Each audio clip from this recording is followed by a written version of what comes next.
program behind the news tekuleka chechimu tutereze byasoba ne tukulaga bikusike. Okay, buterevu omulungi ali ku Impact FM watu batugambe Dani Mugula agayiti n'enkomerero. Akaseera ako oli bawulira muganda wange atuliriza. Buterevu tuba tuyingiddewo olunaku lwa mukaaga ennaku ziri 26 omwezi gwe tulimu gwa 10 omwaka 2024. Mwasuze mutya basebo ne banya batuuliriza budde bwa program ekiri emabega w'amawulire. Kakati nno tuba tuyingiddewo okudusako program eno walabye oba boyito ebiri oba sina kindi birala bina kibitegeeza ekirala. Nkwaniriza munywanyi negama tino bali kwanje zokusegwe tata mama kasoya ngo kimanyi tino ebyaddala weekend yeyingiddewo kati tuyingidde mu weekend akaseera kakulya abambagama nti kakalyako bulungi ngonyi bategeeza ku weekend ko balya ennyama which is okay. Naye ate nkutegeeza nti nno oli wankizo nnyo gwe era nkwebaza nnyo gwe munange agenda okuba nti owagira obulamu bwo obukuuma kyokka ngwagira ne munno alunze nakuza enkoko ennansi local chicken webali nnyo bali eddala kasobeera ng'omuwagidde nga togeze eggula buli bukiyo obukoko obw'ennaku 4, 5, 6, 7 bwe bakuba empiso eddagala ne bugejja ino nowooza nti nno muganda wange gw'olidde ekintu nga kinene kumbe olidde butwa. Wamawe bali nnyo kati saggwa kitegedde nga ogenda kugula enkoko tofuddeyo nti oba giseeramukko naye ogaa nti akangula ekiramu mbezeewo obulamu bwange n'obw'abaana bange oba n'abantu booli mu kuba nti ofaako. Webale nnyo mukama kikubalire. Naye nkutegeeza ggwe ate naawe kasita tata omanyi nti nno ebyaddala bino twabisoma tuli baana batoona katubitegeerera ddala nti kumpi ebitundu bisuka mu 7 ku 10 ebyomubiri gyaffe mazzi. N'olw'ensonga emibiri gyaffe gyetaaga amazzi kanobeera nga weetaaga okunywa amazzi wera okulya ebintu ebirimu amazzi mu mbeera bwetyo okuba nti munnange tukendeeza ebintu obutwa mu mibiri gyaffe. Naye nga amazzi kigogenda okuba nti onywa muganda wange nywa amazzi agamanyiddwa nga mineral water. Mineral water gwegamba ge mazzi gano ge tujja mu nsulo agaffe ag'obutonde tegagatiddwamu kemiko yonna kukyusa composition yaago mu butonde obwa Mukama Katonda ogasenye ku luzzi gye bayita mineral water oyo minerals ezirimu za butonde akati nno bw'obanga okitegedde ng'ofumba amazzi gafumbeko kuba bagamba ogafumbako gakendeeza ale ku ddagala bateekamu oba chemicals bateekamu zikendeerako oba tosobola kufuna ga luzzi n'ofuna gano agataapu gafumbeko bulungi nnyo such that munnange okendeeza ku butu obwo. Ekitongole naga nno kyava ne kyogera eky'ebyobulamu nsi yonna alipoota gye basomera wano naga nti nago gemuga companies emugamba nti nennene alist ezina ebyuma ezikola amazzi through osmosis negundi ne bayita mu ozonation yonna neera sitemerako question mark ne bagamba nti amazzi ago obucupa buno okubajjukira bapika nga bakozesa ne bapika ebbugumu kanaga mulimu particles nano particles obubi ennyo obusigala ku buli cupa ya plastic munda omwo mwe bapakinga ebyokunywa byaffe ng'amazzi. Ate obwana ne bagaa nti no obuntu obwo bulwaza kansa. N'ensonga eyo baluga nti no either kendeeza ku mazzi oba tosobola kuba nti ogeewala oba wekibeera ekyo kyusa onywa amazzi ge weefumbidde kibayita substitute funa alternative oba kale gakendeezeeko. Eyalipoota weeri WHO nagamba nti no kasaba vayo ne boogera ekintu bwe kityo omanya kiba kyasuka dda kuwa omulamuzi nga tekikyekwekerera. Nkwaniriza tata maama kasobeera ng'okitegedde nti nebyaddala tutambulira mu kutya tutambulira mu kufa obutwa buyitirivu nnyo obutwa bunnyo bwe tulya naye nga tokimanyi nti olina okuba nti obujjamu era obukendeeza naki muganda nge simba ku greens lya ku bivaavaveeyo bikulu nnyo naddala bikawakawo ebyo byamakulu nnyo nga bw'okiwulira kubanga bituyamba ngaffe bannayuganda ngaffe abantu bonna biyamba kuba mubiri gwaffe gubyetaagira ddala. N'olw'ensonga eyo ensubira nti kasobeera nga obifunye kiba kikulu nnyo ate gwe abisimba ewaka nawe ate okola kyattendo nnyo kubanga tolidde biri byebafuira n'eddagala liri alipoota wedde mukimanyi yafuluma ddala mu ggwanga Uganda nti nno ebintu ebisinga okutta abantu obutwa buva mu ddagala bannayuganda ne bafuuyiza emmere. N'olw'ensonga eyo kendeeza ku ddagala eryo nga weesimbira emmere yo okozesa eddagala ly'obutonde ng'ofuuyira lijja kuba likuyambira ddala. Omanyi njagala bannaffe bo bagenda Okay, tujja kyogerako ekyo wali naye nga nkwaniriza gamba bulijjo lya ku bintu ebikaawa bijjamu obutuwa lya katunkuma waffe mumanyi oyo ngamba oli akaawa omutono oli owaffe so n'omujingirire gwe bajingira kati bemugula mu katale ebinene ebyo nedda oyo si katunkuma muganda wange oyo bageta mugete kwefaananyiza katunkuma kyeba binene nnyo era nokkawa tebikaawa ng'oli owaffe so twaga kujjamu butuwa lya ate ekintu ekitalina butuwa bere nga bukendeeza mubiri gyaffe bujja tukola edduyiro kikulu nnyo muganda wange bwotuyena bwoti ezo west obutuwa bwofuluma mubiri mpola exercise kintu kikulu nnyo ekyo kyobaga nti at least singa ofunyeyo eddakiika 3 zokka entono ennyo eddakiika 3 olunaku n'okolamu kadduyiro ako muganda wange ojja kubanga oli ku kituufu tulina okubanga emibiri gyaffe tugitereeza gibere nga gibeerawo bulungi nnyo sakitati munange ensi etuwoomera ogende ng'otuuse okugenda oleme kugenda kuba nti gundi akusse oba gundi akoze kino oba kino kale nkwaniriza tuli ffenna eno program emanyiddwa nga ekiri emabega w'amawulire nga bulijjo basebo ne bannyabo nate omulangira Kalema gegange. Program Behind the News tekuleka kyekimu tutereeza ebyasoba ne tukulaga ebikusike. Okay, munnange tuli ffenna oli Impact FM radio Lwasa Mayinja program ekiri emabega w'amawulire ani ayamba Africa ani ayamba gwenyini gwino okuwatuka weyamba naki n'amagezi kubanga ebyaddala kubanga musaana olwo abutamanya at least munnange okimanye osobola okwetangira ebintu ebimu nga gwe byekoledde gwe nga Munnayuganda byetwogera bino ebiseera ebisinga obungi ennyo tubyogera si kufiiriza balala nedda bali kuteekawo nkola kigasa kyokutta omuntu ng'ate gwe ofunamu wabala naye ng'ayafa bufi baluga ati no ffenna tubeera gute bw'omanyi ekituufu n'osirika obeera gute ekkirizo baguba gukusinga so kati oli gwoza otya muganda nga atuuliriza mu nnaku ezo kale Bannayuganda embadde okugamba ti nno ensi mwe tuli muno mwe tuwangaalira kati yafuuka yakugira yakwegendereza nnyo naga ti nno omufiriko eno kwano obwongo wa mirundi ebiri bagamba ekintu kitwale nti yes kituufu kubanga bayinza obikubuuza nga oli mu ssomero ekibuuzo kibakusomesa naye ate budde waka nawe tukozesa obwongo bwo buli obulala ogambe nti nekino ekintu kiddala kiri bwekiti nebwekiti weebuuze nga tunakolako kyebayita okusalawo okulungi ennyo nnyini ddala. Okay, ministry ebyobulamu wiiki eno nakuwadde lwaggulu ministry ebyobulamu yagambye nti nno ekisooka beeraliikirivu olw'omuwendo gw'abantu wuliriza olw'omuwendo gw'abantu ogweyongedde abagwa eddalu abatabuka obwongo si gwaddalu bakutabuka bwongo gweyongedde nnyo si mu baana bokka wabula ne mu bantu ba bulijjo ate naddala abakozi. Minisitule y'ebyobulamu yayogerako yaggwanga Uganda yayogedde yagambye nti nno neeraliikirivu olwaki olw'omuwendo gw'abantu abaana n'abakozi kitegeeza nti abaana n'abantu abakulu abatandise okulwala obulwadde obw'obwongo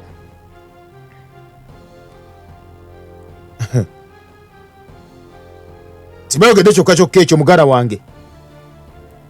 bagambye nti nno okutabanka obwongo ku mirimu kweyongedde nnyo mu baana mu bakozi wamu ne mu baana abato oluvannyuma wuliriza oluvannyuma lwa omuggalo ogwalumima mawuggwe ku kintu kya COVID-19 minisitule y'ebyobulamu yakyogedde leero eya Uganda era muganda ng'atuuliriza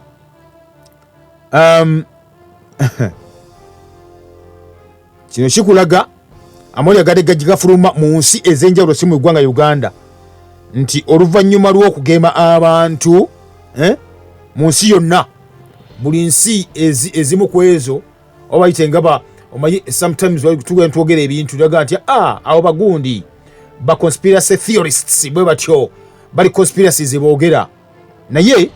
normally ba whistleblowers ate mwe muva engolokofu nga olaba nti no opposition eba eyogera ebiseera ebisinga obungi gavumenti webanga ezewuliriza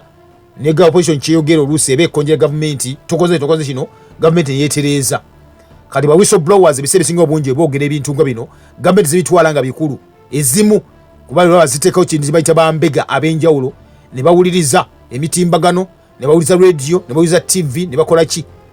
ne basooka abamu ne banoonyereza balina think tanks ez'enjawulo akati bintu bizze bikolebwa oba bizze byogerebwa mawanga ag'enjawulo nti nno bukyanga bagema covid-19 kiriza obagaana waliwo endwadde empitirivu nnyo zibadde zigenda mu maaso nga zikola ki zibeerawo mu bantu mu population naye abamu nga tebakola ki tebifuna eno maybe Uganda naye nga mu nsi eno bibadde bigenda mu maaso nga byogerwa akati nze ku lwange nga negga nti nno twogera nno ekiri emabega w'amawulire minisita okuva n'ekyogero ekyo kitegeeza nti nno minisita yakoze okunoonyeza kwayo bukyanga covid-19 akomekerezebwa naga nti nno endwadde zeeyongedde lwaki tegenda kyogerako leero bati nkuwadde buwi lwaki gwe olowooza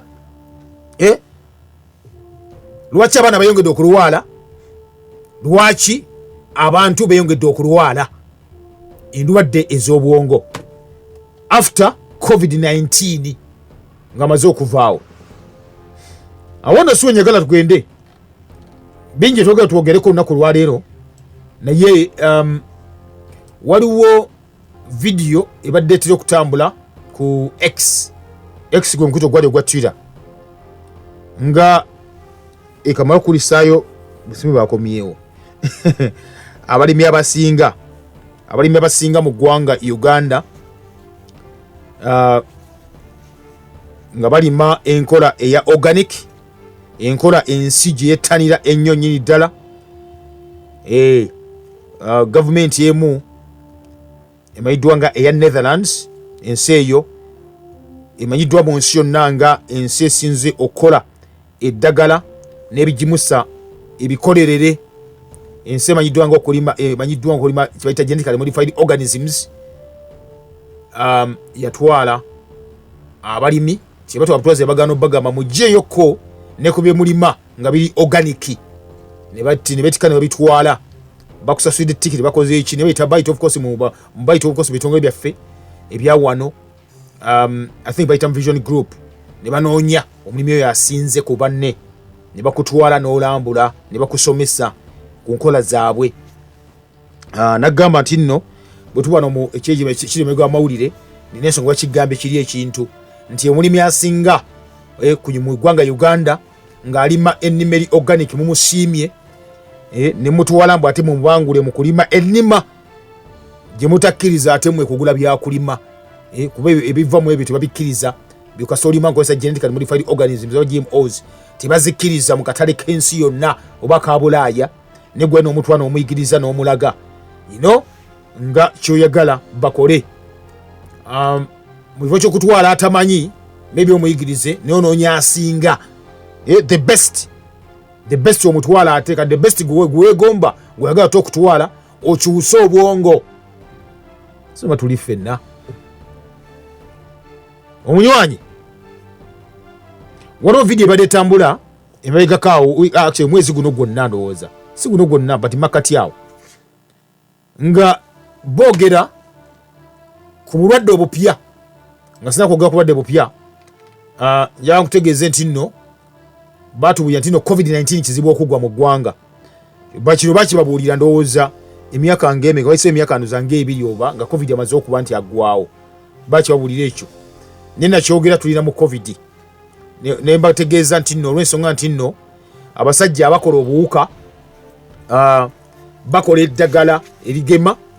ne bagamba n'okugamba kuba ne patent obwannannyini ne bagamba n'okugamba nti ako akantu tukatadde kagenze mu bantu twagala tukajjeyo kamale ebbanga bwe riti ekyo bakikola era kigenda mu maaso mu nsi yonna nagala okugamba nti abasajja bana bakola obuwuka obwo bafuna ssente buwanana babasiima n'obasiima kubanga bwekasita obeera ng'okoze akawuka oba oli mu bizinensi bw'okatale kagenda mu bantu ojjukira oba oyina ekigaziyiza eddagala oba vaccine kati gweotandika kutunda butuuzi vaccine eyo kiba nti abasajja newankwadde nga si basawo nga Bill Gates yagala n'agamba akubakubisinaga nti noke munkolereyo akawuka bwe kati munkolere eddagala bwe riti kiba nti basinga okuinvestinga ssente mu kukola eddagala erigema kubanga lirimu ssente mpitirivu ennyo tebakulimba nga mutufunye eddagala ly'obwereere eddagala liba liguliddwa omuntu omu ne balikuwa noga lyabwereere naye nga liba liguliddwa bugulibwa kakati nno abo bonna abakola eddagala eryo babeera mu ssente mpitirivu nnyo era bagamba nti no singa gwe mulekerawo okulwala bade bakyafuna sente. Kakati nno muganda nga atuuliriza ebyo bitu ebiri kyova ti nno olunaku olwaleero aga nti nno ebimu ku ebyo ebyaliwo nakutegeezako lyedda nti waliwo amasomero agamu naddala gali ku mutendo gwa international baraga okuba nti bagema kye bayita influenza nga bakuba kye bayita influenza shots abaana ku masomero lubyamiro oyo nakutegeeza lubyamiro gye yava akawuka ke bakola lubyamiro gye yava oyo namukutegeezaako naye negga nti ne bakola kye bayita eddagala erigema ne balako digezesa ne ku bantu kati baligesa ku bantu nanko diko recommendinga ku bantu abenjawulo kubanga oli bakizuula nti resistance eyali mu baddugavu yali y'amaanyi nnyo okusinga ku yali mu bazungu. Abazungu nga kabaluma nnyo okusinga ku baddugavu ne bakola eddagala erigenda okuba nti ligema ne balinga okuba balitunda katale bizinesi neba ng'etambula bulungi nnyo. Kiva nti wano byatandikira mu international schools zokka international schools zokka ebatandikira. Lwaki mbyogera bino? Bw'otunula kati nanjogerako n'omusawo omu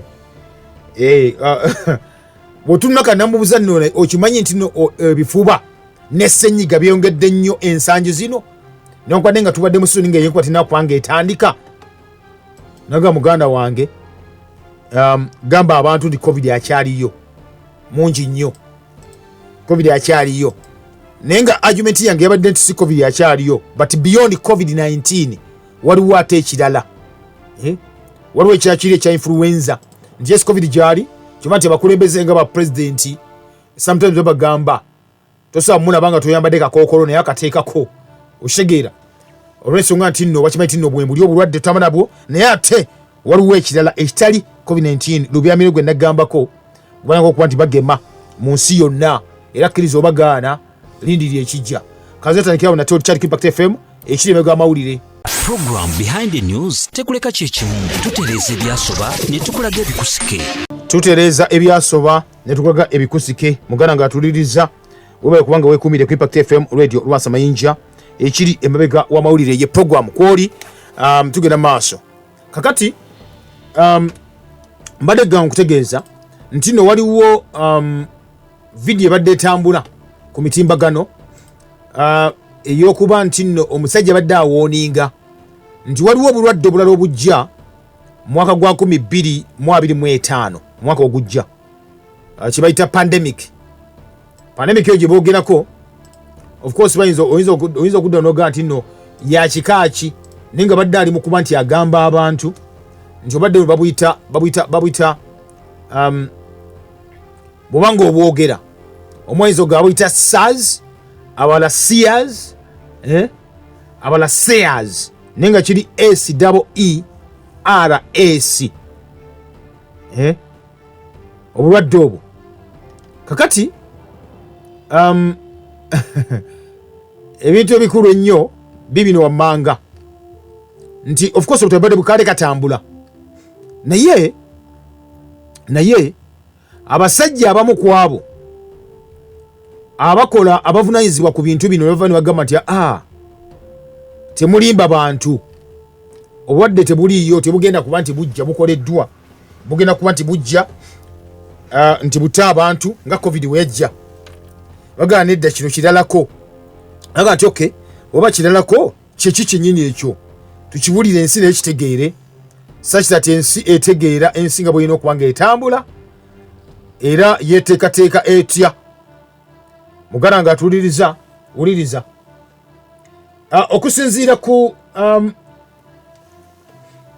okusinziira ku claim nga bwe yali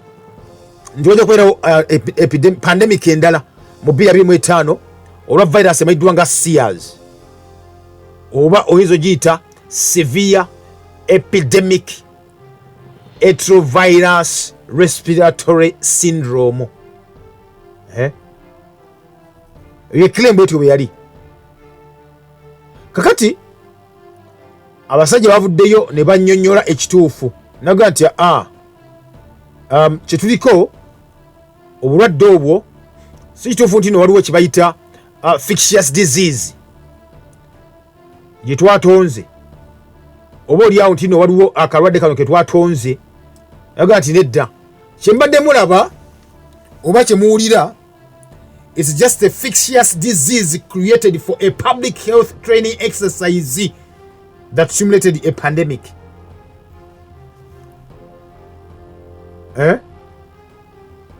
Abasajja bagambye okusiza ku video eno nti nno si kituufu nti tugenda waliwo obulwadde obujja mu 2025 wabula twakoze video eno twakoze akavidiyo kano katambuza just nga ifeffe nyi twakoze obulwadde bwe tusuubira akawuka kaffe naye nga kakutrainingirako mu byabulamu okitegedde kakutrainingirako mu byabulamu tebagende tebakakoze ne bagambye kakutrainingirako mu byabulamu health training exercise that stimulated a pandemic nga bagamba katuwuliriza abasajja kye bakoze bagenda akawuka covid-19 virus akakwasa covid-19 nga bwe kaali ne kakwasa pandemic kati ne bagamba nti nno kati nabo kabakolemu ekyefaananyiriza ng'ekyaliwo covid-19 nti kwekola akawuka kano akawuka kasobola okuvaako pandemic akatabanko omuggalo n'okufa kw'abantu naye nga ko ke bakoze bagaka trainingisa butrainingisa mu exercise zaabwe ez'ebyobulamu okitegeera muganda wange kakati bo ne bagamba abantu nti abannaye ekitemu kitya ezo zadde fake allegations bwe zityo so nagamba ti nno ba experts bayogedde ekiriwo nti bayogedde owulira nti waliwo SARS ejja oba Seers ezijja akawuka kajja nti new pandemic eyaplaningwa mu 2025 temugikkiriza kuba teriiyo ekyo basomodde byama byaffe nga tutraininga mu byobulamu batraininze babbye ebyama nga batraininga mu byobulamu ne babifulumya nti babadde bakola mubegezesa kye bayita stimulated pandemic preparedness exercise for public health and government officials. Ne bagamba mbone ekyokulabirako mu bakikolako mu Brussels mu mwaka gwa 2022 mu October. Era nga exercise bagiyita catastrophic contagion. Era nti yali of course yali tekamu sente World Health Organization. Era bagati abantu bangi nnyo bayingiza mu nsonga zinensi ez'enjawulo engeri y'okwendeezaamu kye bayita obulwadde sebubeera buze nga covid-19 bwe yali ntisaki tebuba bukomyewo aye tebubatta nnyo nga bwe buti bwe batta abaana n'abantu abato children and younger people. Naga nti no Johns Hopkins University Center for Health Security yagenda maaso okuba nti ekola kibayita catastrophic contagion okuddamu okugezesa ebintu bino okulaba nga covid yatta abantu mbwe bakomyewo tatta abantu era nga bano bateekebwamu ssente ekitongole kibaddwa nga ekya WHO World Health Organization kyateekebwa okuba nti kyo kirondoola omulimu guno naye nga abakulu bateekamu ssente ye Bill and Melinda Gates Foundation munanga atuuliriza n'olw'ensonga ebagee nti no exercise eyo gye bakoze nti erimu kye bayita segments z'enjawulo ku Seers naye lwakuba nti bwene ku videos nyingi ze bakola mbu bateekako kye bayita nga disclaimers mu video gye mulabye temugitwala nga eririyo nedda eri fictitious nga bali bukola exercises zaabwe okwegezamu okulaba naye nga bakkiriza nti bakola akawuka kano akamanyidwa nga Seers naye bagenda kakozesa bukozesa bo nga bo mbukozesa kulaba wekiba kitulumbye nate sokuba twekwata tutya okuba nti ensi eteredde oba ng'ensi egera mu maaso ng'omunywanyi ali ku Impact FM radio Lwasa Mayinja tuli ffenna awe tuli akati bw'okuba mwaka faananyi emegako nenkutegeeza nojjukira oba lugamba engeri covid-19 gyeteruka mu laboratories eri mu ggwanga erimanyiddwa nga erya China oba mu laboratories ezo omanya kyekiddako mu ggwanga Uganda n'omanya ddala oba olina okweraliikirira oba tolina kuba nti weeraliikirira ekirega amawulire. Program Behind the News tekuleka kyekimu tutereeza ebyasoba ne tukulaga ebikusike. Tutereeza ebyasoba ne tukulaga ebikusike. Bagiyita ekiri emega amawulire. ye program omunywanyi atuwuliriza tukyali ffenna tukyagenda maaso alipoota ogiwulidde bulungi nnyo nti nno abasajja kye baliko kiri kimu kyokka ntemweraliikirira mu nsi temweraliikirira kubanga ekiriwo kiri nti nno bye tukuba akawuka ketwakoze tuli mu kugezesa bugezesa naye nkujjukiza negamba nti nno ojjukira nga batugamba virasi eya covid bwe yaliikinga okuva mu laabu eri mu Wuhan mu China oba nedde oba tokijjukira okijjukira tokijjukira ekyo ojjukira lwe kali kawuka naye bali mu kagesa bugesa banoonyeza era ne bagamba muno kawaguza mbu kawaguza akati bagambye nti nno kantu kajja kuwaguza bali mu kweteekaleka tulabe akati tulina okuba nti gwe kennyini oba nange ebiseera singa twogera programu zino mulina okuba nti mumanya ensi wagyegenda wagyeva biki yali bibaddewoko banaadamu ne beetonda nga beetonda oba tebajja kuna kubeetonda weeteeseteese kyenkana kinga ggwe munnansi aliko Impact FM radio Lwasa Mayinja nagati nno programu ng'eno abagiwuliriza nabo bonna bacontributinga kkiriza obagaana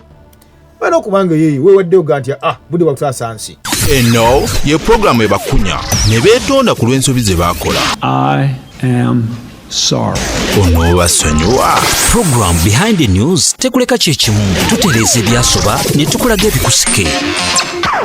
Abaagala obulamu n'ensi yammwe tusimbudde ku nooti 7 nooti 5 984 oba nooti 7 mukaga nooti 677 nooti 2 ojja kuba nti oyitawo tuwenga tuwoyamukko naawe gwe nate omunywanyi ali eyo mu mbeera bweti okay okay kanvule ku simu zammwe tuwenga tuwoyamukko nammwe ebigenda mu maaso mu ggwanga Uganda mubiraba mu nsi yonna mubiraba oba nedda Impact FM kwoli okay bwokuba essimu nja kusaba gira ikole ki vira radio givire ko bali ethene ogere bakutte ogere kubanga oyogera bulungi nnyo ensi berengesa okuba nti ekujja bulungi nnyo tuba tuwulisiganya Impact ala wangi nangira bala kuweleza mwe bali kuliza sebo nayo nga tuwuliriza ate nga wetuyiga sebo nze mukulabu okwange wadde kyandibanga gyekiri sebo bajja kitera bagambe kyasa covid wekyali kubanga covid nga bali bamutagise nnyo Africa Katonda n'atuyamba ate n'asinga kusabo manya Katonda akwagala abasirika nasigadde munyagwa Charles ogenda manganga akubiriza abantu bakozesa ebintu byaffe tuve ku bintu by'abasajja chemical water tunywe natural water weewaawo pinege twefumbidde weewaawo bisoda biki tuyanze ennamanga bakwagala nnyo omulangira aye bale weede ekalisemu okay bwatyo munyagwa Charles okuva ennamanganga ye bwatyo bagambye webale nnyo Impact kwoli mukama wange webali kuliza sebo Edison wano ekyabazala nsasa okuwulira sebo webali nnyo mulama ffe okutuusaako sebo weewaawo taata tusingira ddala w'ekitiibwa webali nnyo mayi ddala kati kana akantu kogambye akapya akali mu immune system kyogamba tekatolose dda anti kati naffe tulinda bulinzi kulaba kuba ffe bubi ate kale nze munnange kyekyo naye nga webale munnange webale ddala mukama akwongere amina sebo ekyo kyeyakuweera ddala osobola okukituusa ku bantu amina webali nnyo mukama mubire okay sebo okay munaffe bwe tubagambye tekatoloka dda nekagira kino ekiriwo kati olunaku olwaleero kibagana no covid naye tenagamba ti nolwede influenza yakolebwa dda manyi sometimes influenza virus ezo naga nti ebyaddala oba ogezeeyo mu virus eziri singa virus bakola nkole bazikola bukozi mu laboratories kati olina okuba nga okimanyi ekyo nakyo notagamba ti no notagira mangu nnyo nomanya nti kati yatandikira wa babanga naga nti no bajja kuleeta kubanga olwede bazifulumya bafulumya dedegala influenza shots wano tezinatunda tezinakola ki naye mulindeeko obudde bwonna. Impact FM. Hello. Wanji. Yes, yebaze. Amina nyonyabo. Nze Joy. Yenyabo Joy. Yes. Ya ekisinga okunuma. Kwe kubeera nga bakola ebintu nga bakigenderera. Yes. Ate ne bafuula abeetonda. Muntu yobadde kasaazi. Njijukira kwaliwo emyaka emabegako awo era saazi we yajja. Oba si esaazi ono gwe baakoze? Asi ono mulala. Okay. Kubanga era saazi yaluma ku bantu. Naye bwe baba kituufu baakoze era kasaazi. Tukirize akantu ako kaatoloka yodda. Kubanga wenjogerera abantu abalwadde bangi era bw'otambula kizibu nnyo okuyita ku bantu abataano n'otalabayo omuntu alina kanula. So nsaba abantu abasaba baleme kukoowa tusabire ddala kuba abasajja batuli bubi. Tuyanzege. Okay. Bwati wagambye nti nno muganda wange ekyewunyisa kiri nti nno kanago ke bagamba ke virus eno ya sisters batibeta Seers oyinza oyita Seers kubanga ziri double E SEERS teri oli Seers oli yasooka ne kati kano nako bagamba kakwata ki kali ngawe gambye already kakwata respiratory ki system. Ekitegeeza mugana wange oyinza okugamba nti tekalina njawulo nnyo nakina COVID-19 oba kubeka kakwata bwe kati omunda eyo nonyizira nofekera nonyiza nokola ki aya basi. Impact FM. Kulu kalema baba sebo kulamusijja munange. Yes sebo.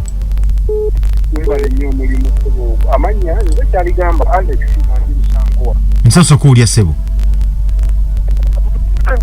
Mbadde njagala kuba atugenzuuza. Abasajja abatera okutambuza waliwo agafaananyi baprintinga ne bagasiiringa mu bupapula bwa F4 nga baliko bagalaga endwadde ez'okuzimba nga ne batambulizaako n'engeri aga green ge basomesa nabi abamu abateeka n'ebidagala bamusango. Yes. Terera mu nalusango bannaye nga obula kiddemu ekibuuzo ekyo nga balaga nti balina bye basomesa.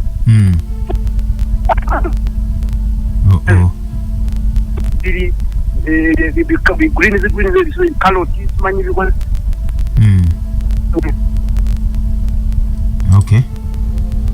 Kale okutuka naye nga message I think etuuse. I think ategeza waliwo bana basajja ekituufu basanga wali mu paaka ez'enjawulo actually baga ne bakuba okuwulwa nako kubandi batamba n'ebifaananyi eby'enjawulo ebiraga effect ezo effect za ddala ekyokulabirako nti abantu balya emmere bafuna cancer emmere nenkolerere bafuna cancers ebintu ebyo bye ebya ddala ebifaananyi biba real naye era ne bakusomesa n'okusomesa oluusi abamu boogera ebiriyo nebagaa tino bannanga abantu balwadde because of ABCD balidde emmereefu banywedde soda bakoze eki bikoze bityo bityo naye gyekigwera abamu ku bo abamu si bonna gyekigwera nga mubatunda eddagala lyabwe kale eddagala lyabwe eryo simanyi balikola oba terikola naye nga information gyebaboogera eba ntuufu n'eddagala simanyi balikola oba terikola batunda ebidagala awo ne bagaa nti nno ekidagala nywa bino okola ki oyoza omubiri bikoze bitya so siri sure nti eddagala balikola nagaa nti nno ekintu kiri kimu omuntu ayinza okuyiza program zetukola wano ebyaddala nega nno ekisobola okuwonya bannayuganda ekyokwebirako twapromotinga Covidex mujjuka story wenagamba naline Dr. Ogwal bisebya Covidex wenamugjaako ne interview ne bamugaana ne WHO nemugaana okuba talina kuba nti akozesebwa kuba tubagamba abantu nti abannange n'eddagala erya bulijjo erisobola okuwonya COVID-19 aba ne beeyoteza ne bakola ki naye nga tebakola ki oli kaza okuwuliriza ng'oyogera ekyo naga naakola ebibye nateeka mu kicupa naga linda eddagala lyonna lya butonde liwonya kino so kye bakola kirungi era kituufu naye eddagala lyabwe lye simanyi so likomendinga kubanga simanyi gye balikolera amaze ko banonya sede zaabwe nenga at least bakola babikula abantu obwongo. Hi, okay. Amuchitone Mark Mbare. Who was that man warning people not to be vaccinated? Minister Falcon. We Bungereza. Okay. We bali nnyo yagamba gundi bali mugundi bali Nation of Islam actually bamukwabo Pan Africans ebigere maaso kale okay onagambye atya agambe tino je baliko sebo mulangira mbadde nsaba onteke ku WhatsApp group yo. Okay, WhatsApp group ane naga ntino nabagamba wano enawe je nabo ye WhatsApp bobo sinise message oligo najuwa managing bosinika message saako erinnya lyo saako ne jovera ekiyangwa nnyo ntoya saving erinnya bwatyo ne bwatoga ntino add me please add me yoga messages ziba gundi nnyo ziba kiro kikotwala omunako. So inokubanga okimanya ekyo po enamugonga game tino twesimye nti abazungu badocumentinze conspiracies zonna. So okay, so teri bulwadde busobola kujja ne bukosa population health wise since 1980s except you who don't want to follow them. Okay, but simanyi question yo kibuzo kyobuuza wana guniti mwesimye nti abazungu bataddewo conspiracies bazi documentinze abakola conspiracies si bazungu ate si bazungu bokka nti bakola conspiracies ezo oba conspiracy theorists nedda bwe mutye nena alumirirwa birikola sibi abazungu basi bazungu nedda kubanga abazungu banya bavani bakola ki ne boogera so kati oli wavana akyogera kiyamba kintu kiwereka no kiyamba ffe Buganda tubagoberera sali kubulide kino kuba neno bagise conspiracy theory sali kikutegeezeza okitegeera kuba emikutu mingi nnyo egy'abantu bagigadde lwaki balabudde abantu kundwadde balabudde abantu kubutwa bakoze eki nagati no they are conspiracy theorists kyovola banti mbadde ngenda kuyoka kamuleko kibalero okutegeeza omukuba bakizibwe abafamily ya Jeff Kennedy alisimye kuba president n'akivaamu obwegwanga lya America neshi bamugamba ama Impact FM kwoli webale mulangira yesebo webale kuliza bane webale kusomesa amina sebo nde Fred na Mayumba nsaso kulya wana Fred abasajja bali kukola bukozi sente tebafa ku bantu nenga amazima amatuufu balina obuwuka bungi nnyo bwe baakola obubona kibatiisa balinayo n'obulinga ensiri nga babutwala mu ntalo ne babutapeka ensiri nga bwega nti ensiri neekuma kuddagala yakisigala ku amadagala gaffe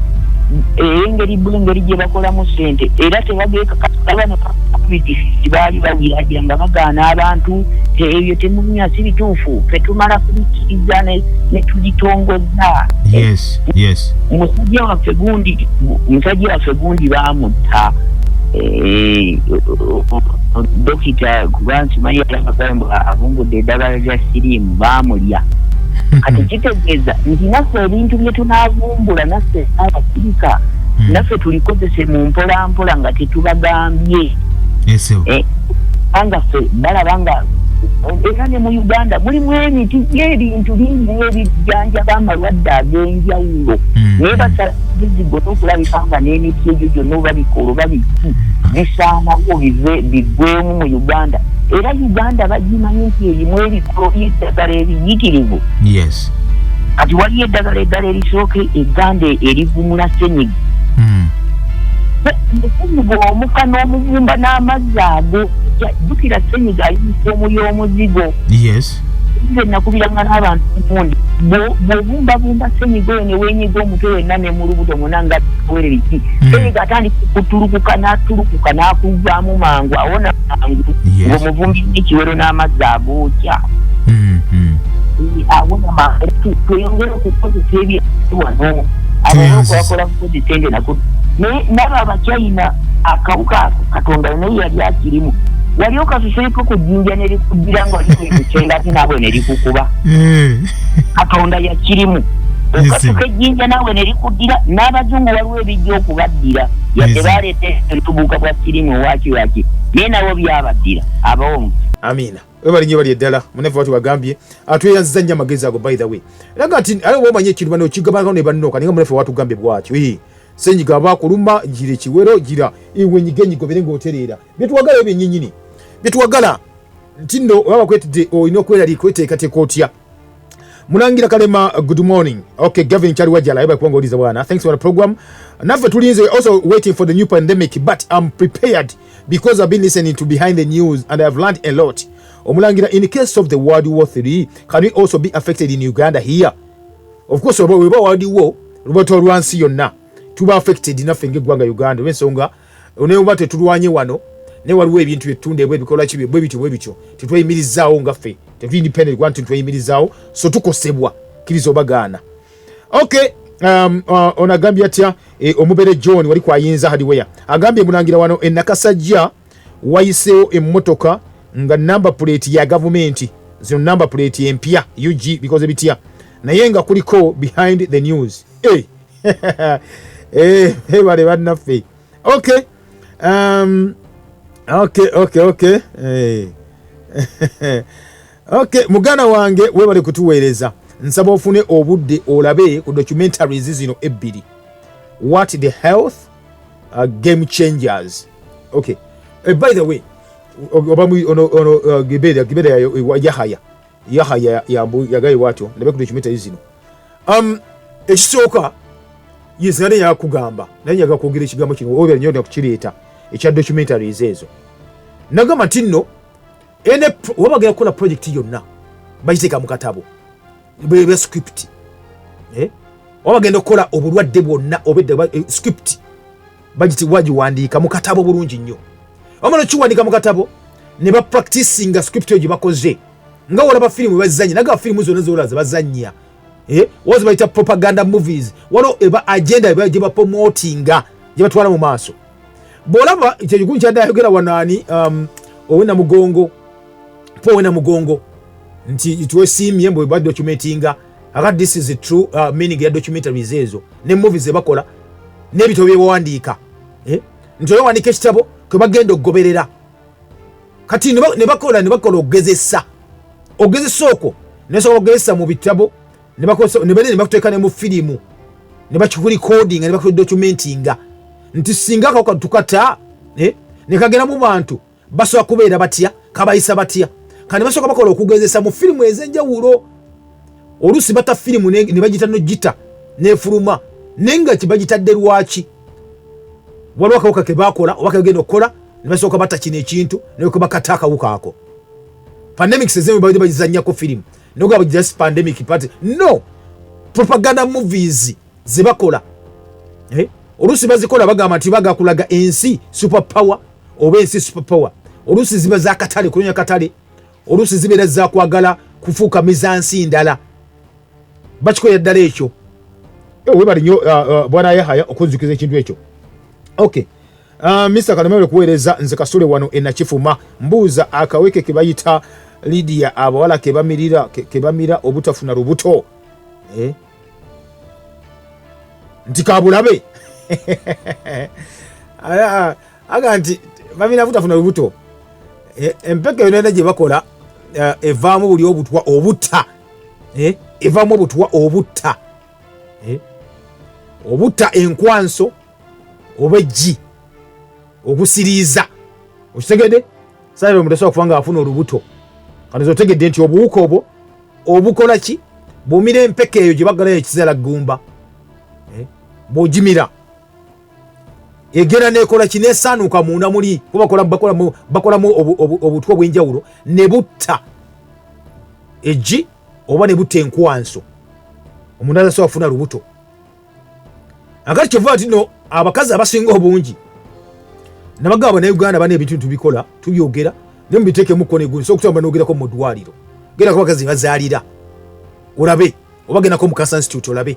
kansa alumba abakyala asinga kansa waaki ojja kwewuunya bagenda kyava kuki nti bweke byamwokya kati oba oyokya kiri naye ate kyekivaamu cells zoyokya namu naye ajjukira ebiwempeka era ozimize zigeze mu mubiri gwo mulimu cells ennamu kibanga abatunda eddagala erifuuyira omuddo nti lyabulabe nnyo ku muddo naye si lyabulabe ku kimera mukama katonda lyabulabe nnyo ku kimera ku muddo wabula si lyabulabe ku kimera nawe n'oduma n'ogenda n'oligula n'olifuuyiza n'ogenda tisijja kufa aya bas embeera bwetyo abanywanyi okay bwana Seers musaasizi oba kubanga owuliriza muganda wange mumbeera bwetyo bale wena tubagala nnyo abawuliriza mwenna mwebale nnyo mwebalire ddala ebyaddala program ekyeyoga amawulire bwetyo wetambudde olunaku olwaleero ngenda basibulye wano nabasibye wano mbagambe nti nno buli omu yeebereremu mulye bulungi nagateri asinga kwagala bulamu bwo okusinga gwe kennyini nannyini bwo obakola eddagala bakola obuwuka bakola ki naye ekikulu kiri nti waba nga batajetinze oba bagenda kukendeeza ku bantu tokkiriza kubeera mu abo bagenda okuba ne bakendeera bakola ekyolwanyisa bwekuba kulya bulungi lya bulungi obadde bukusanyiga at least olyasobola okuba nti olwanyisa olina ng'oyambadde amaanyi ago nga gava mu mmere kalona abakuume abasajja bakoze obwadde bwe batyo nebagana ate mufaayo tebujja kutoloka naye nga olina ate examples tulabirako ddala okuva ku sifirizi gwe bakola edda luli nebamugeresa ku bantu nga bali baddugavu oluva nitwogera ebintu ebimu ebyenjawulo amugaga ati nate mulifademu feelings naye ebyaddala osobola bakkiriza olunaku ekyo boogera nga luli bakola ensobi. Program Behind the News tekuleka kyekimu tutereeza ebyasoba ne tukulaga ebikusike.